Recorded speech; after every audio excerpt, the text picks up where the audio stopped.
దేవుని నామానికి మహిమ కలుగును గాక. పరిశుద్ధ గ్రంథము నుండి 119వ కీర్తన మొదటి వచనాన్ని చదువుకుందాం. యెహోవా ధర్మశాస్త్రమును అనుసరించి నిర్దోషముగా నడుచుకుని వారు ధన్యులు. హెబ్రూ భాషలో 22 అక్షరాలుంటాయి. ఈ కీర్తనను 22 భాగాలుగా విభజించడం జరిగింది. దేవుని వాక్యం యొక్క గొప్పతనాన్ని, ఆ వాక్యమును ధ్యానించి అనుసరించడం ద్వారా మనం పొందుకోగల ధన్యతలను గూర్చి ఈ కీర్తన తెలియజేస్తుంది. దేవుని వాక్యం పట్ల ప్రేమ మనలో పెరుగుతున్నప్పుడు యేసు ప్రభు పట్ల కూడా మన ప్రేమ అధికమవుతుంది. ఎందుకంటే దేవుని వాక్యాన్ని యేసు ప్రభును వేరు చేయడం సాధ్యం కాదు. ఈ కీర్తన ప్రారంభంలోనే ధన్యతను పొందుకోగల రహస్యాన్ని తెలియజేస్తున్నాడు. ధన్యుడు అంటే అర్థం ఏమిటి? ఆశీర్వదింపబడిన వాడని అర్థం.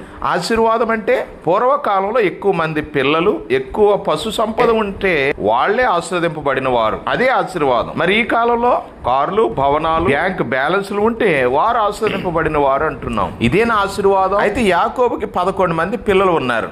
అప్పటికి ఇంకా బెన్యామీను పుట్టలేదు. లెక్కలేనంత పశు సంపద ఉంది. కానీ యాకోబు దేవునితో పోరాడుతున్నాడు. దేనికోసం? ఆదికాండం 32:26 వచనంలో నీవు నన్ను ఆశీర్వదించితేనే గాని నిన్ను పోనీయనెను అంటే యాకోబుకి ఇంకేమి ఆశీర్వాదాలు కనిపించలేదు.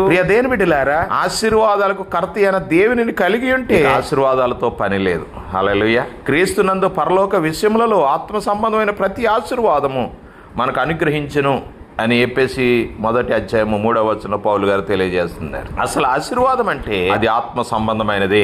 ఆ నిత్య రాజ్యాన్ని చేరడమే నిజమైన ఆశీర్వాదం. అట్లాంటి ధన్యతను పొందడమే మన జీవిత లక్ష్యమే ఉండాలి.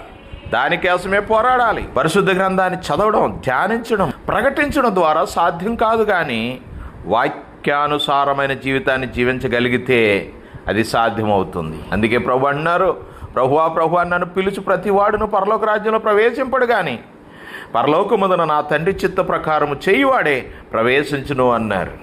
ఆయన చిత్తం ఏమిటో తెలుసుకొని నిర్దోషముగా జీవించాలంటే పరిశుద్ధ గ్రంథాన్ని ధ్యానించాలి. దివారాత్రము పరిశుద్ధ గ్రంథాన్ని ధ్యానిస్తూ, ఆ వాక్యాన్ని అనుసరిస్తూ, నిర్దోషముగా జీవిస్తూ ఆ ధన్యతలోనికి ప్రవేశిద్దాం. ఆ రీతిగా మన జీవితాలను సిద్ధపరుచుకుందాం. ఆమెన్.